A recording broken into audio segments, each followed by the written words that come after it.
Hey everybody, it's Daniel here from MobileSyrup, and today we're here with another smartphone review.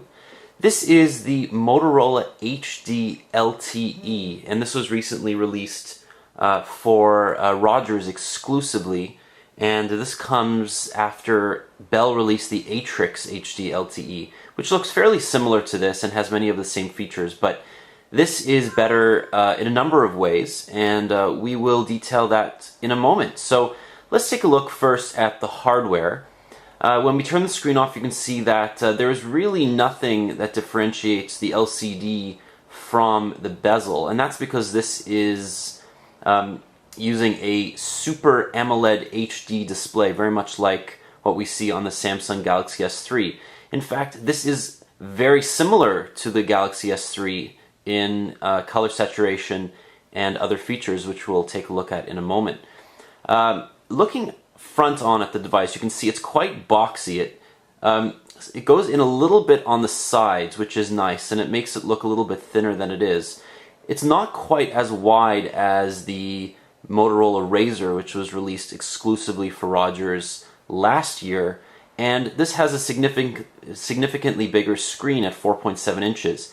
That being said, it does resemble the RAZR in many ways, except for the fact that it's a little bit thicker. It does not have that same chin that we saw with the camera sensor. So this is actually quite uniform throughout the back. You can see there's a tiny little bump here on the back, but it's a very, very well-made device. And for $99.99 on a 3-year term or $599.99 outright, it's actually quite inexpensive. So let's see what you get for your $100. First of all, we have that 4.7-inch 1280 by 720 HD display. That's pretty much standard in the industry now. We also have Android 4.0.4 with slight modifications by Motorola, but now that Motorola is actually owned by Google, this is quite toned down compared to their last few versions. You can see that it uses the standard Trebuchet launcher with on-screen navigation buttons, but it does have a few additions here that Motorola has made to make your Android experience a little bit easier, and we'll go over that in a moment.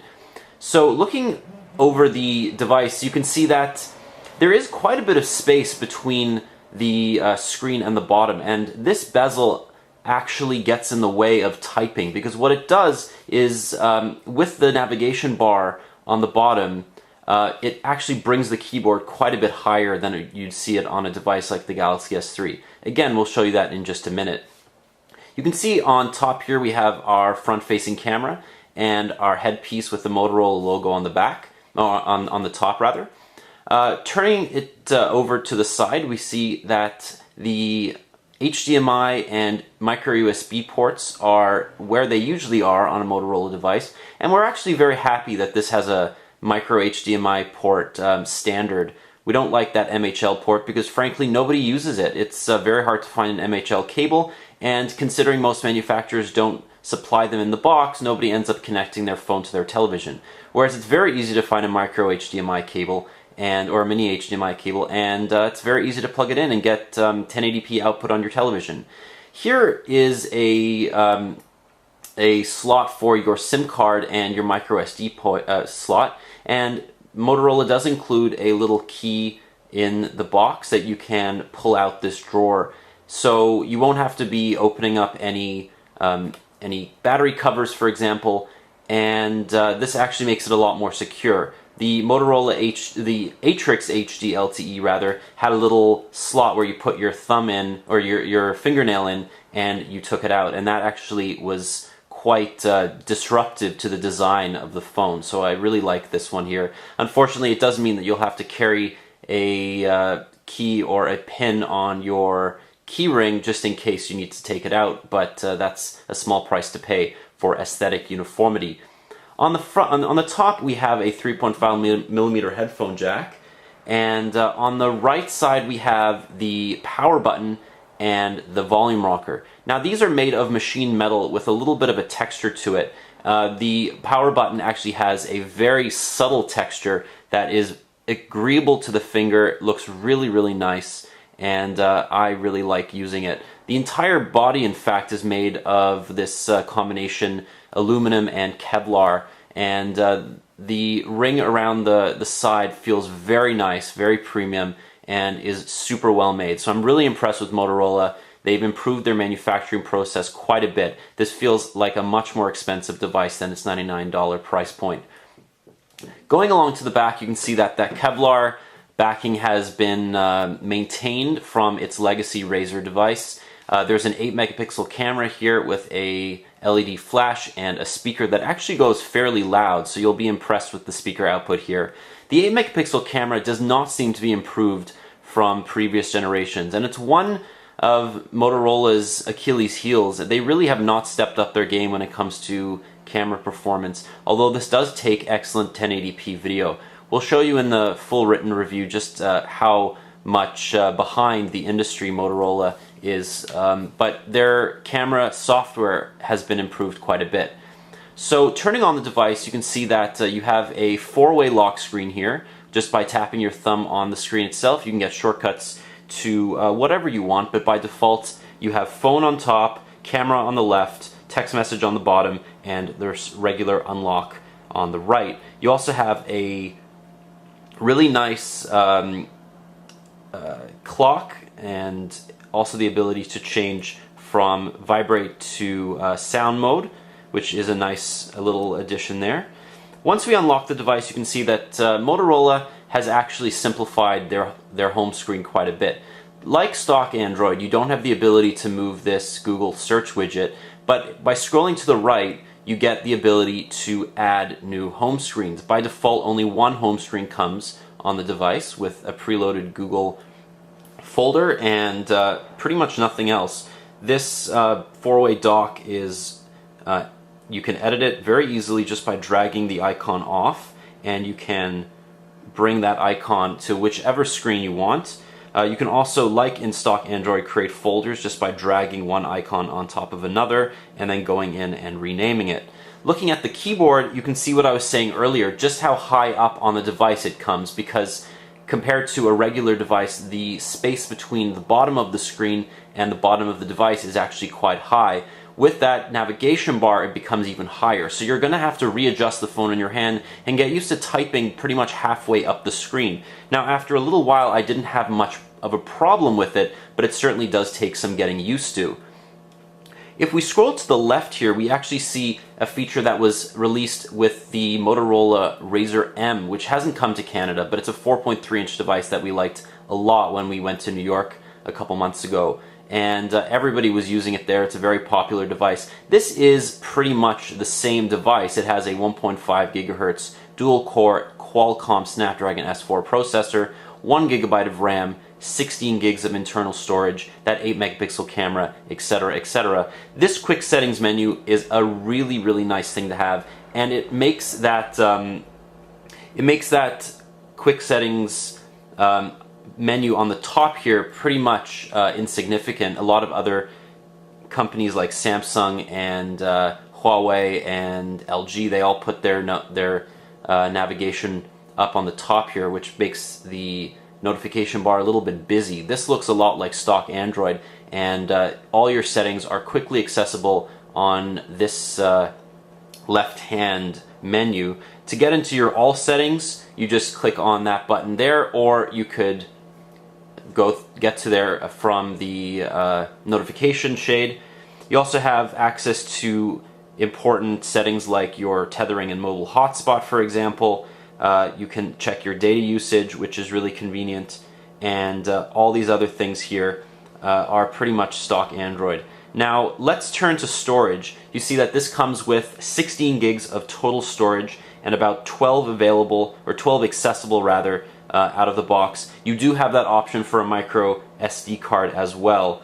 And the battery here is non-removable, but Motorola is touting all-day battery life with its 2500 milliamp hour battery. Now this is standard. This is not the max version that is available on Verizon. That actually comes with a 3300 milliamp hour battery.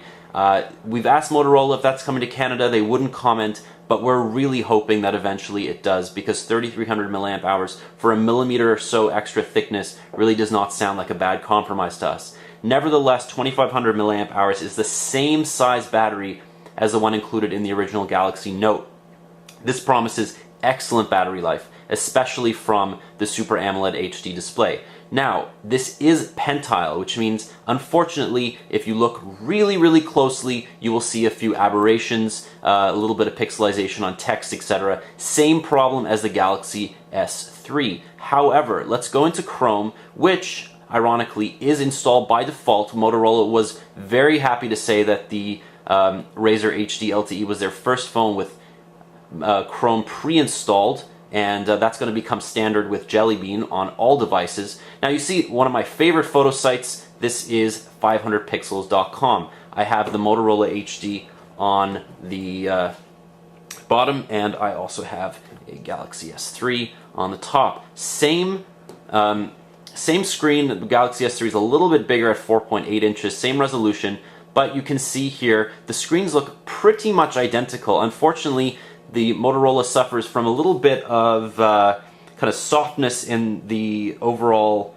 look of the screen. The color saturation seems pretty much the same, but blacks are a little bit deeper on the Galaxy S3. So either Samsung has calibrated their phone a little bit better, or something is a little bit different, but Motorola stands up pretty well to the king of LCD screens. Now you're going to tell me, okay, the HTC One X has a better screen with the Super LCD 2. That's up to you. I really like the Galaxy S3. I like the One X as well. I think they're both beautiful screens in their own way. I prefer the Galaxy S3 just for day-to-day use, but overall I think the Motorola RAZR HD stands up there pretty well, and it is a better screen, in my opinion, than the Atrix HD LTE, which was a little bit smaller at 4.5 inches.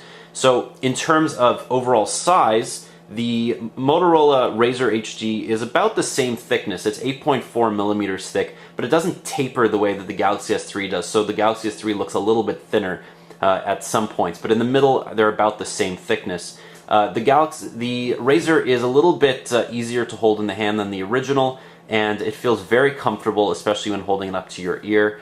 The phone is incredibly fast. It's very fluid. I was only able to use the Galaxy S3 with Cyanogen mod to emulate the same speed, the same feeling of fluidity as the stock version of Motorola RAZR HD. I feel like TouchWiz and Sense and all those add a little bit of bloat to the overall Android experience. But this comes like stock out of the box. It's really nice. You can see these widgets here are really helpful, and you can add new cities to your default weather widget, for example. Everything looks really smooth. The benchmarks are phenomenal. This gets about 6,000 on the quadrant benchmark, for example. If you go into the app drawer, you can see there's really no bloatware at all. Rogers has not included any of their default apps, and it looks great. I'm really impressed with it. You have the ability to favorite certain apps from your app drawer, for example. The camera software, really nice, very fast at taking photos.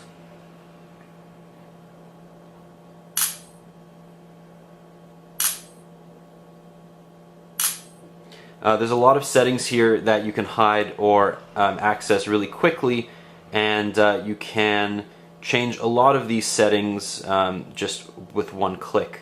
So if we go in here, we have effects, for example. You can change things to black and white, blackboard, solarize. You can take landscape shots, for example, as well. You can also do panorama, as well as multi-shot and HDR. So this is becoming pretty much standard in a lot of the latest Android devices.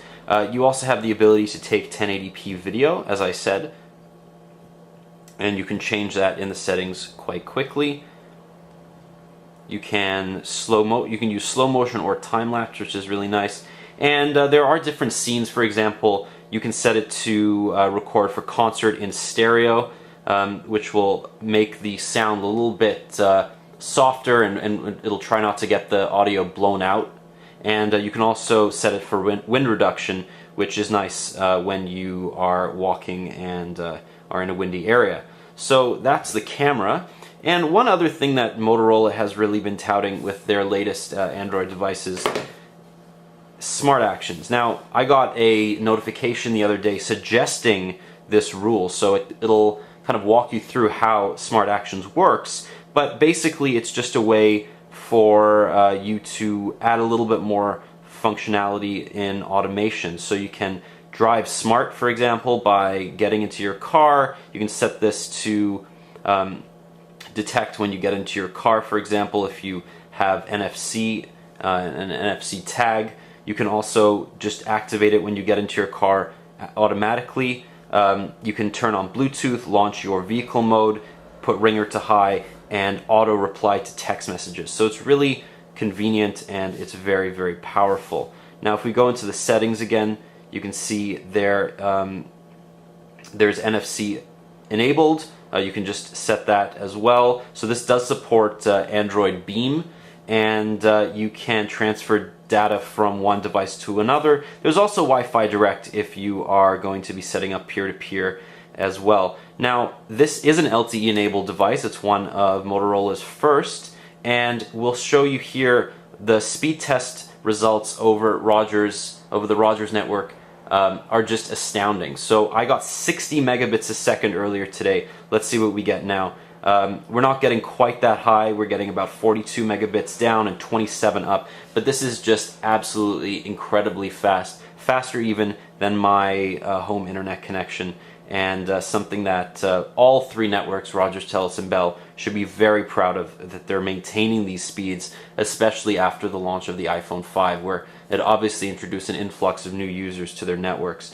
So this has been not such a quick look, but a pretty thorough look at the Motorola RAZR HD LTE, available for $99.99 on Rogers. And if you read through our review, you can get all the latest on the device and comparisons to other devices. So thank you so much for watching, and this has been Daniel from MobileSyrup.